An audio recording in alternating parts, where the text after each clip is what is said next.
Good evening. Good evening.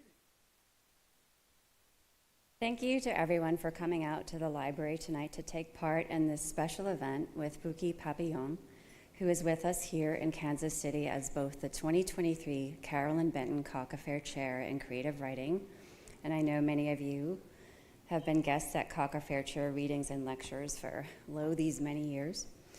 And also, Buki is here as the winner of the 2022 Maya Angelou Book Award for her novel, An Ordinary Wonder.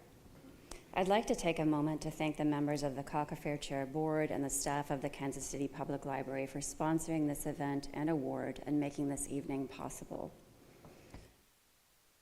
It's my pleasure to introduce tonight's guest, Buki Papillon. Buki was born in Nigeria and lived there until her early 20s. She holds a law degree from Hull University in the UK and an MFA in creative writing from Lesley University in Cambridge, Massachusetts. Her debut novel, An Ordinary Wonder, has received rave reviews and mentions in the New York Times, Ms. Magazine, Essence, Cosmopolitan UK, and more. The novel was a fiction honors recipient of the Massachusetts Book Awards and a Farrow Grumley Literary Award finalist. And of course, I think most exciting of all, An Ordinary Wonder is the winner of the Maya Angelou Book Award administered here at the Kansas City Public Library. The Angelou Award was founded in 2020 to honor the legacy of Missouri-born author Maya Angelou and recognizes contemporary authors whose work demonstrates a commitment to social justice and diversifies contemporary American literature. One could hardly imagine a more fitting winner of the Angelou Award than An Ordinary Wonder, the story of a young Nigerian girl who, as Buki stated in a recent interview, knows in her heart that she is a girl, but is being raised as a boy. The novel follows Otto, or Lori, or Otto Lori, as she fights to become who she really is, employing a tapestry of Yoruba proverbs, stories, riddles, and tradition along the way. As anyone here in the audience who has read the novel already knows, and as many of you, I hope, will find out when you read An Ordinary Wonder, it is a powerful story that, as Thomas Grattan writes in the New York Times Book Review, highlights the limiting dangers of the gender binary while also reminding us of the power storytelling has to help us envision a more expansive and inclusive world. Otto Lori's story is one you will never forget and one you will feel richer for having read. I, for one, am looking forward to hearing Buki tell us more about the novel, its inspiration, and what stories we might hear from her next. Buki will be in conversation tonight with Kaite Stover, who is Director of Readers Services for the Kansas City Public Library. You may have heard her talk about books on KCUR's Up to Date as one of the bibliophiles, or in the Kansas City Star for the FYI Book Club. She holds a master's degree in library science and English literature from Emporia State University. Kaite is a recipient of the 2018 Margaret E. Monroe Award, the 2012 Allie Beth Martin Award, and was named a Library Journal Mover and Shaker in 2003. Currently, she helps administer the Maya Angelou Book Award. Please join me in welcoming Kaite Stover and Buki Papillon.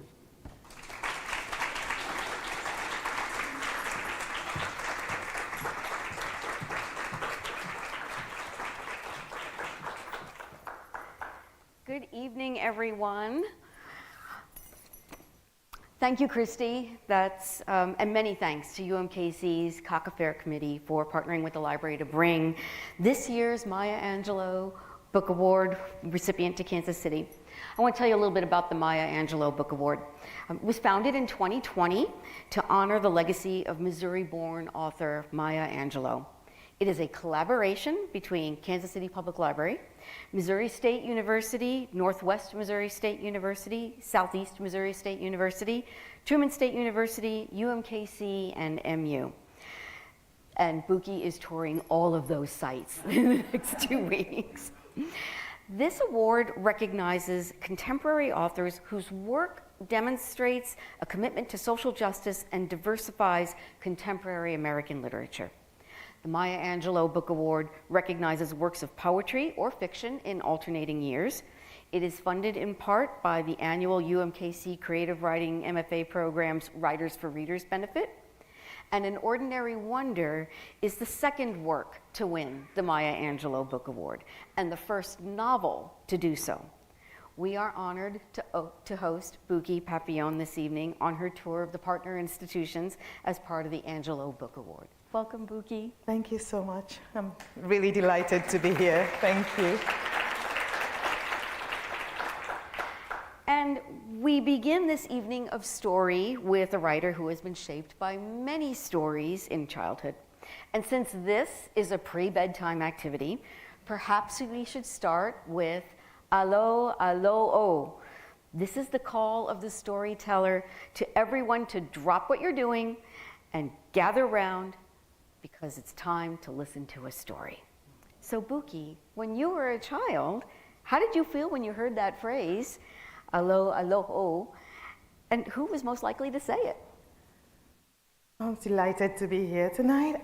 Yes, so I grew up in Nigeria before moving to the UK and then coming here. And so my childhood was spent in Nigeria, and storytelling was very much a part of the culture. And so I grew up with stories, proverbs, sayings, riddles, jokes. The Yoruba people of Nigeria love jokes a lot. And being somebody who can engage people with jokes, with storytelling, with riddles, makes you a very popular person. And so when I was little, as soon as someone said hello, everyone dropped everything. And there'd be that, especially this would usually be in the evening, the chores are done, everyone is relaxing, trying to relax, get ready for sleep. And of course, there'd be the adults still doing one thing or another. And of course, as soon as someone said hello, all the children would gather at the foot of that adult. And all the other adults would start edging closer and closer, you know, while they're still doing their chores, you know, because they have things to do. They're edging closer and closer, and soon all the adults will be sitting down as well. So literally everybody will be sitting down listening. And this was a magical, magical time. And the person most likely to say that was usually a grandma, an elderly aunt, and of course there were favored storytellers. There were those storytellers when, as soon as they said hello, even the adults did not pretend to be doing anything anymore. They just went to sit right down and listen.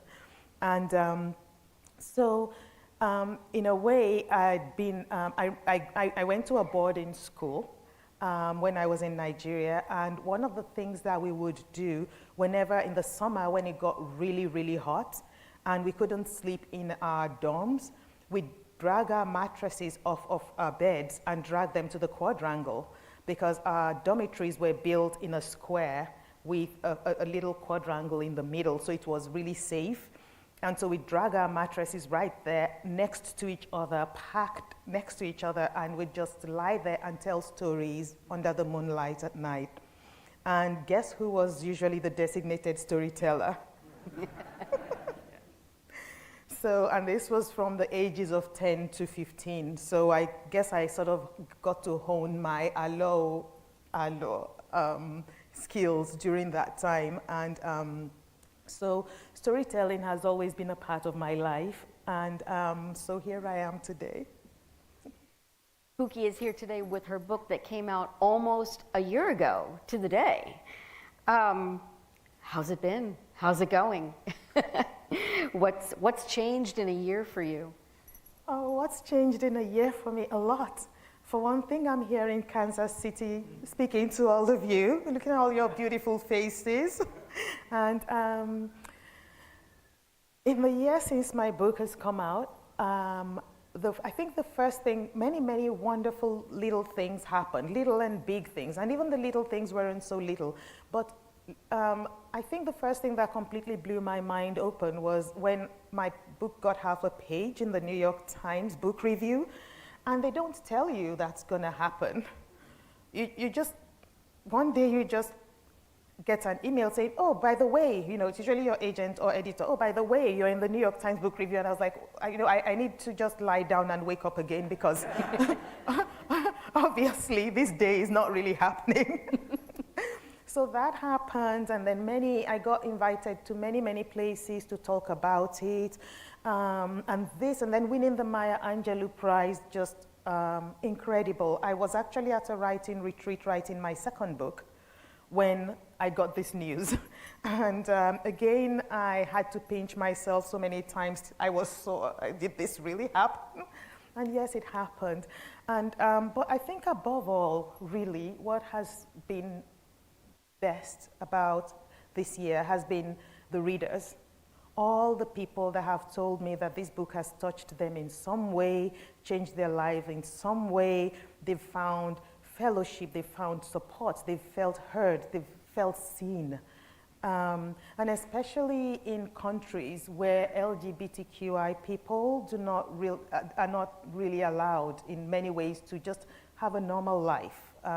So for me, this has been the best. If it has done what books have always done for me all my life, for even one person, then this year has been amazing that way. And one would think that you just sprang fully formed as a writer, but the more research I did, I learned that you've had a fairly interesting career path to becoming a writer. Yes. So can you tell us how you went from law student to event planner to librarian to chef to award-winning author? That's a lot of experiences to draw on, Buki. Yes, I think, I think it was Obama who said, that the path to, well, I can't remember, I think the path to success, it zigs and zags. I think those were his words. So I guess this is, for me, success. Success was what I'd always wanted, was to be a published author. So this path has definitely zigged and zagged and then zigged and zagged again. And so chef. So I started out studying law. I studied law in Nigeria, and then I went to study law some more in the UK. And in the UK, I think that was where I sort of thought that I would want to be a writer. And I did something funny. I went to, I was working because, like most students, I needed to support, do summer jobs and so on to support myself. And so I didn't have a whole lot of money, but what little extra money I had, I went and bought an electric typewriter. Yes, I'm that old. I went and bought an electric typewriter, and I thought, this was in the middle of my law stories, I'm just going to bang out a story, because I figured that was how it worked, right? I'd thought of this story about a lottery winner who loses their lottery ticket and all sorts of things, and I thought, this is brilliant. This is the best story anyone has ever thought about. They're going to be all over me. And so I sat at my electric typewriter, I typed out this story.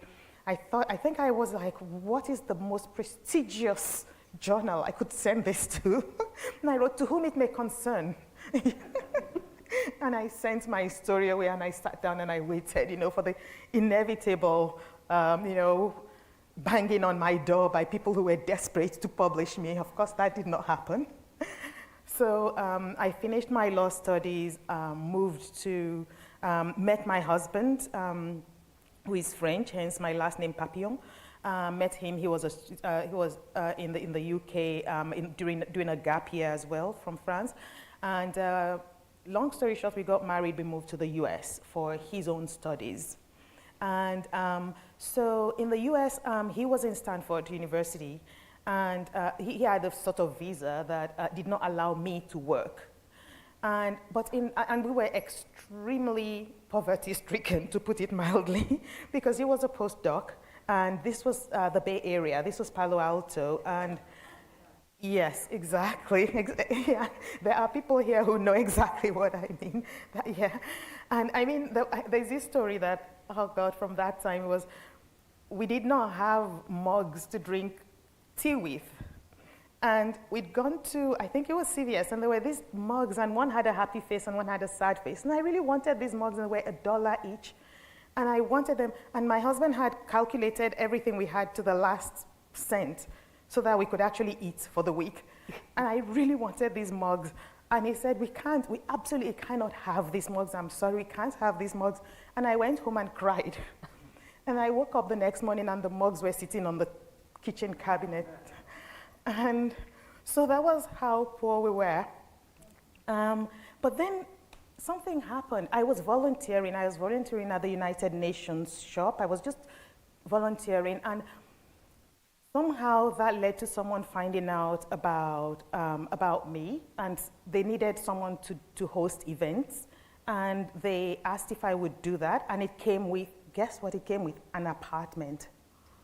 Ooh. I was not allowed to work, but because literally my husband's salary was taken up by 70% of my husband's salary went on our rent, which was why we were in such dire straits. So all of a sudden, we had all that money back. We had an apartment. I was organizing events. I was doing events where we were cooking 3-course meals for up to 100 people. And it was just me and volunteers that did the cooking, did the shopping, did everything, organized all the events. So then at some point, the Stanford University was offering a little grant to people like me who were spouses of Stanford people. And they offered me a little grant and asked what would I want to use it for, and I said writing, and I took a writing class. So it was this long journey.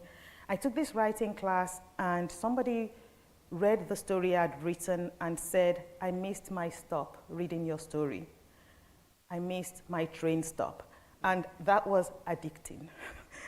I wanted people to forever miss their train stops reading my work.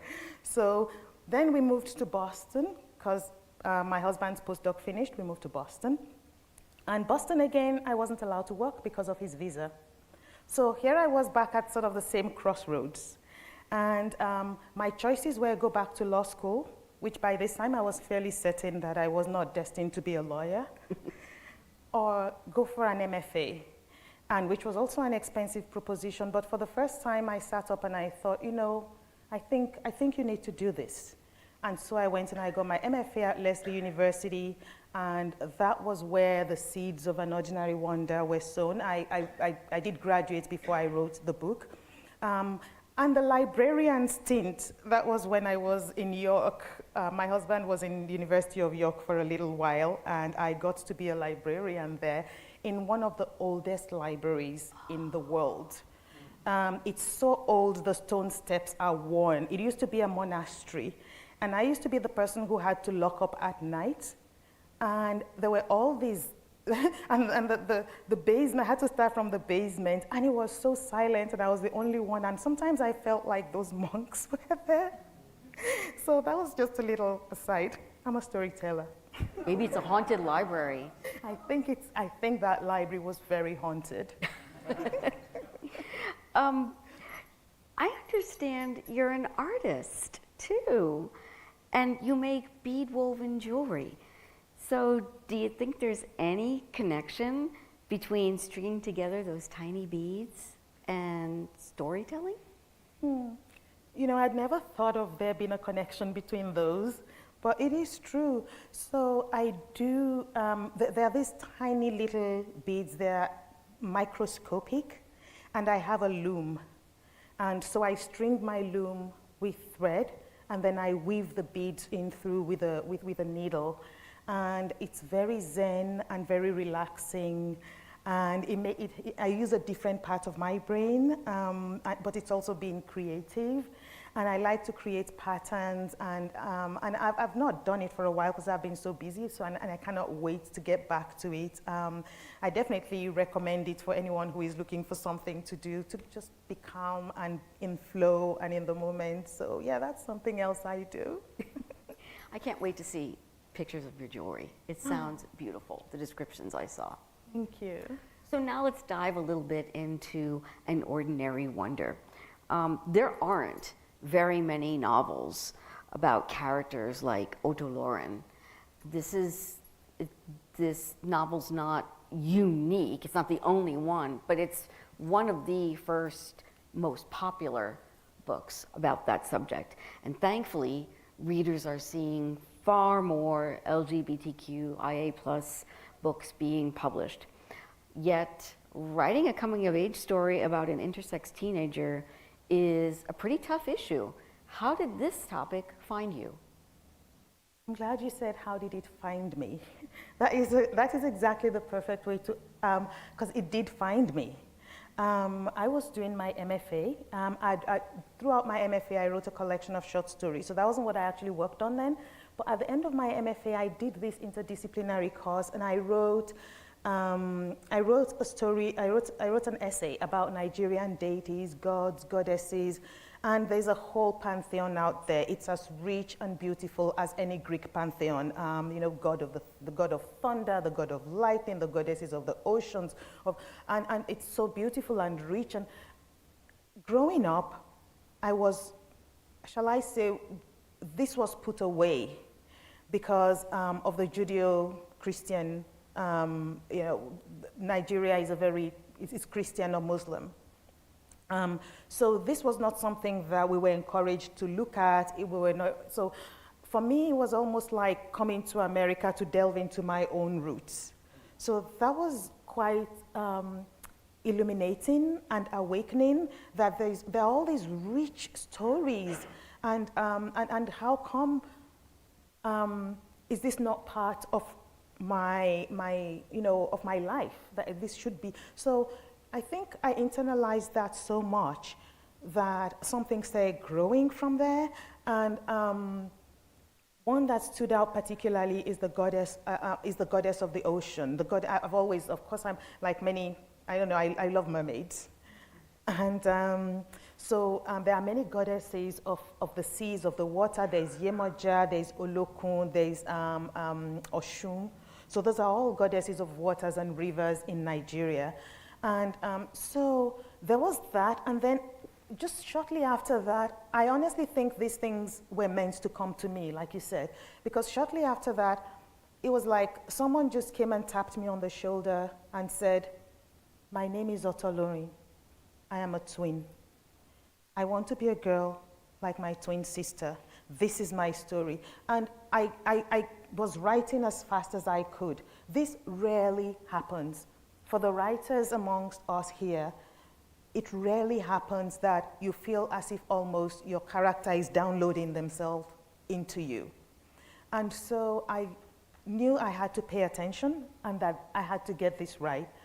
And so it took many, many years for me to write this story. But that was how this found me. And when it found me, I knew I had to go talk to people and listen. And it's not just also, I think things find us for a reason. There is this TED Talk that I'd mentioned to someone a while ago. It's by Elizabeth Gilbert.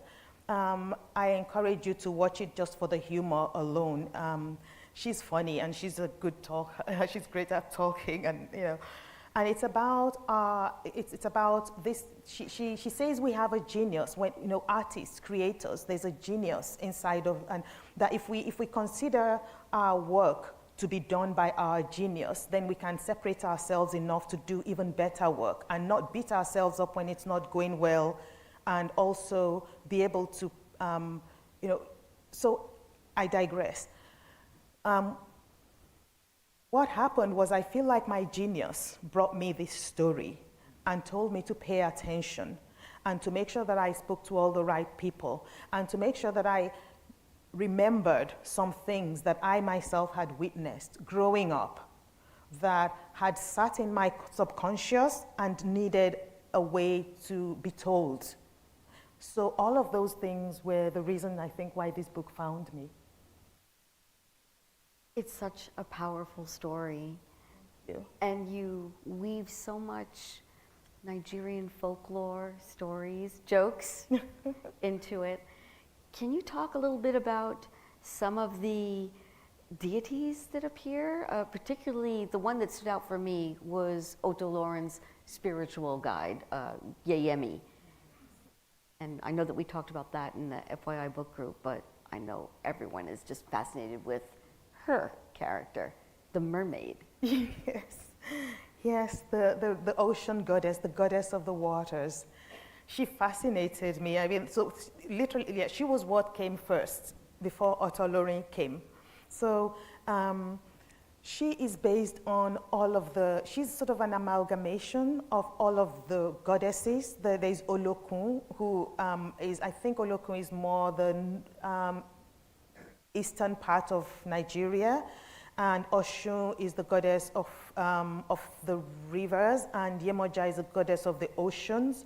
So I just wanted her to be a goddess of all of the waters. So I took all of these and merged them into one entity who was sort of the supreme mother, the supreme giver of life, because she is sort of considered to be the most senior of all the deities, even though they're the men, the quote unquote male deities. There are many more of those, but I wanted her to be the universal mother, the source of comfort, the source of life, the source of light, the source of everything. And I wanted Otolorin to have access to this source of life, because I think it's important for everyone to find a way to be connected to what I consider to be the source. And I think it does not matter really whatever people call the source. You know, I'm not going to mention any religious anything specifically, but I thought that was what this was for Otolorin. And then of course there was there was the story of Obatala, and all of the deities have their jobs and their positions and their hierarchy. And just like in, like if you think of the Greek myths, they quibble amongst themselves, they have quarrels, and when they have quarrels, they take it out on poor humans. And so in this way, it's the same with the Nigerian deities. So Obatala is the god who is in charge of making human bodies. And so Obatala creates the bodies out of clay. That's his main job. And then he takes those bodies to Odumare, who is the supreme being, to breathe life into them. And the only thing is Obatala has a weakness, and that is palm wine. And so there is the trickster god called Eshu.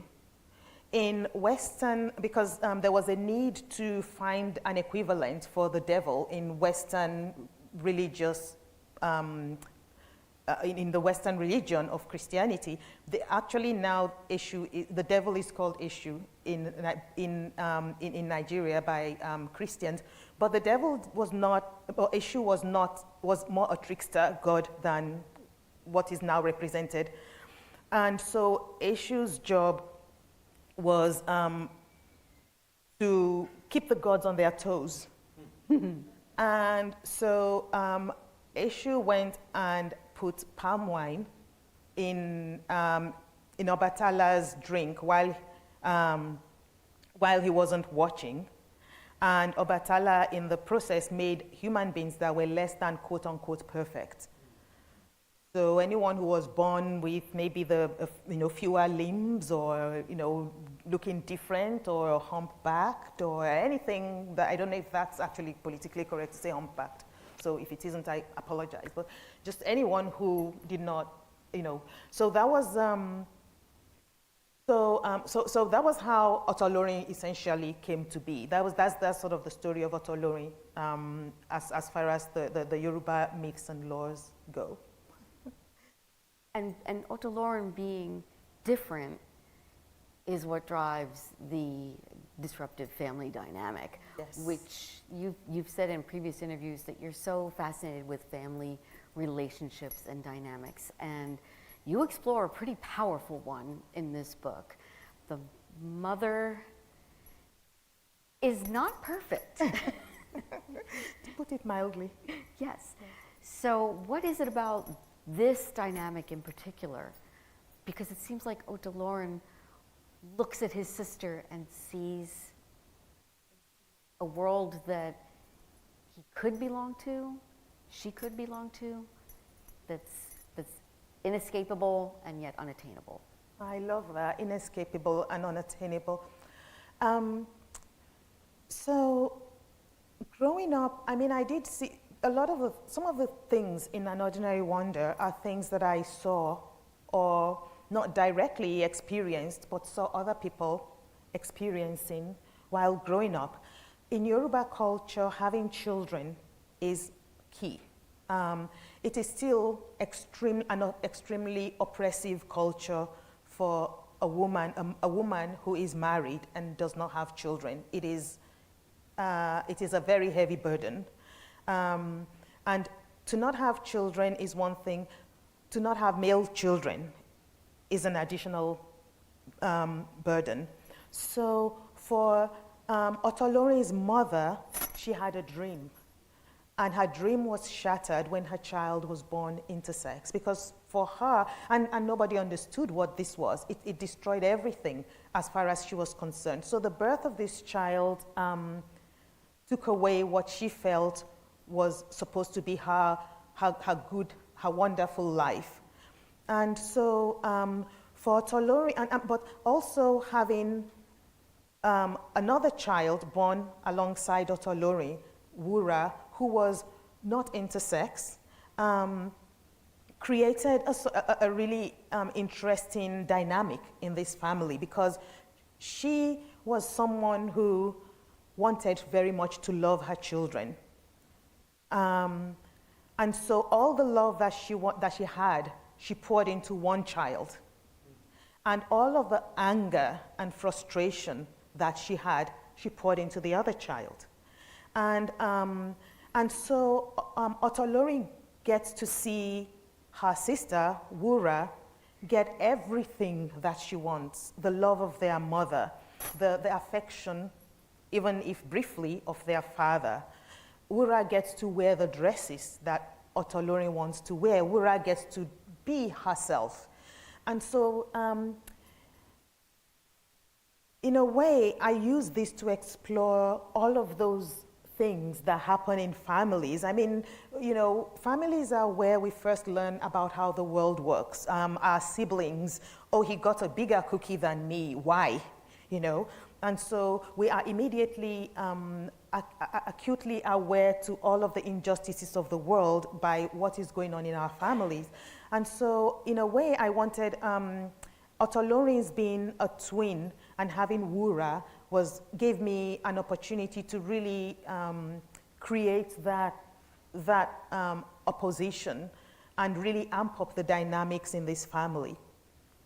That makes so much more sense why Otolorin and Wura's mother would work so hard for Otolorin to be a male child. And particularly concerning the father in this story, which we have not talked about, but the father's very powerful and not quite sure what he does for a living, Buki. He's a businessman. He's just someone who we get his backstory eventually, and I don't want to give any spoilers for anyone who is going to hopefully read the book. But for anyone who has read it, we know that he came from a certain background that predisposed him to certain behaviors. And he's a very rich and powerful and rather cruel person. And we get to know how he came by being so cruel. And so for this father, having a son, for someone like that, for such a powerful and rich and well-known man in Nigerian society, having sons is the ultimate. If he did not, without sons, then everything he has done and everything that he has put together is for nothing, literally. I mean, so one of the praise songs, for example, at the beginning of the book, where there's a party and there are praise singers beating drums and praising him. They praise him as he whose quiver is full of arrows of sons, something like that. So that is the sort of thing they would praise a man that he who has so many sons. And so for him to have had a child born that was supposed to be the son that fulfilled all of that, And not only is this son not entirely clearly a son, but this son, after having been presented to the world in babyhood as a son, and everyone having praised, at least having that thing of people know he has a son, for that son to then get up and say, actually, I'm a girl. So, yes.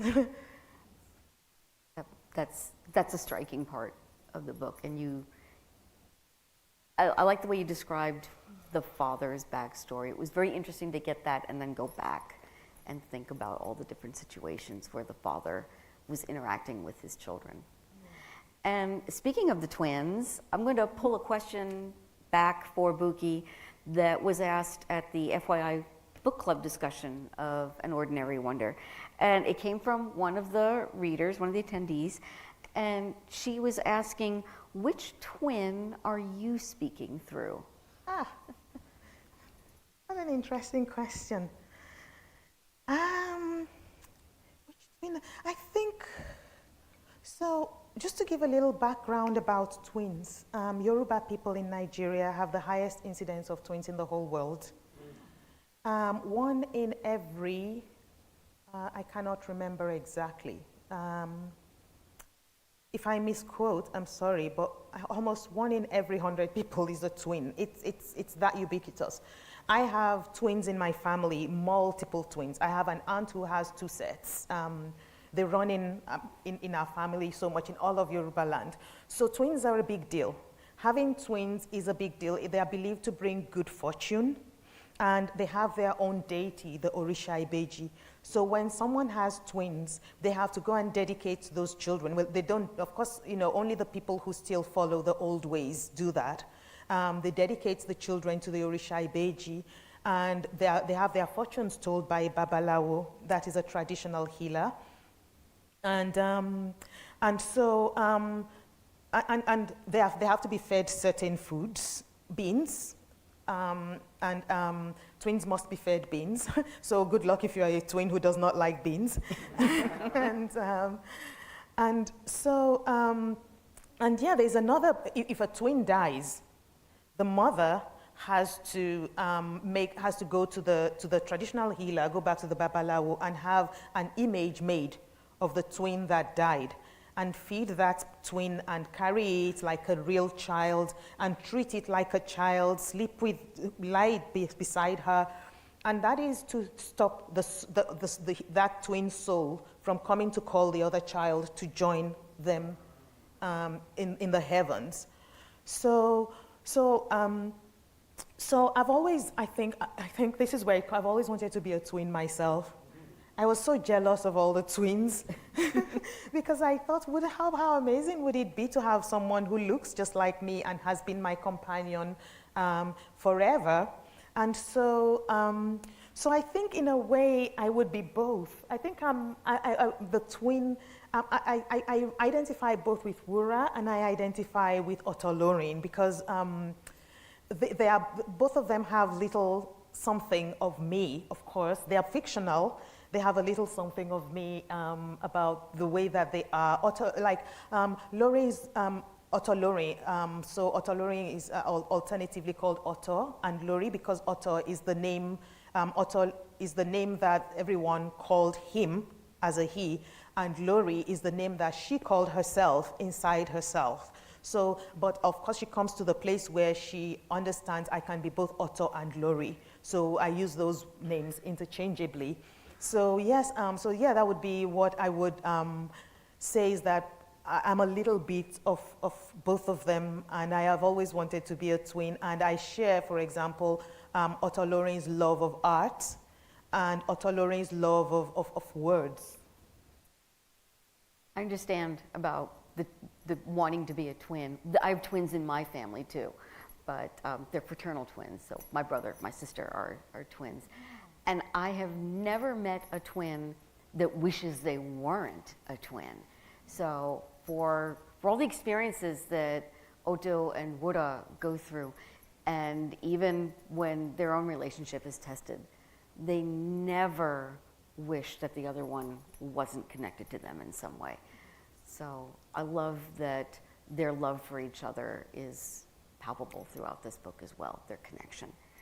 And now's probably a good time to just walk into some of the writerly things. I know that you'll be talking about this a lot tomorrow with the students, tomorrow morning and tomorrow afternoon. But are you the kind of writer who wants to constantly rewrite and revise? Do you know when to stop? I think I have this little thing that I cut out, a little cartoon that I cut out and put on my writing desk. It's, Society of the Obsessive Compulsive Rewriters.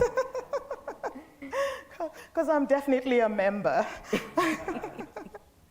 And I rewrite and rewrite. I mean, this book has been rewritten many times. At one point, I had Wura's point of view, alternating with Otolorin's point of view.